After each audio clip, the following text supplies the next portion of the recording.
Друзья, будучи пророком Божьим, Наум написал очень важные слова. Это истина, которую мы с вами знаем. Что он написал? Наум 1:3. «Господь долготерпелив и велик могуществом, и не оставляет без наказания». Многие виновные остались без наказания. Это печально. В вихре и в буре шествия Господа. Чем сложнее будет ситуация, тем больше Бог будет творить нам во благо. Облако – пыль от ног Его. Он идет, чтобы даровать нам победу.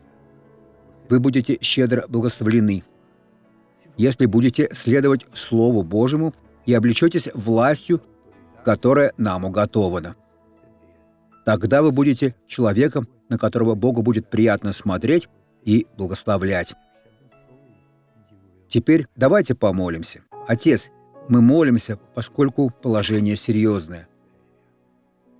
Господь заботливый Бог, долготерпеливый, но если Господь начнет гневаться, тем, кто сегодня обкрадывает и обманывает людей, не позавидуешь.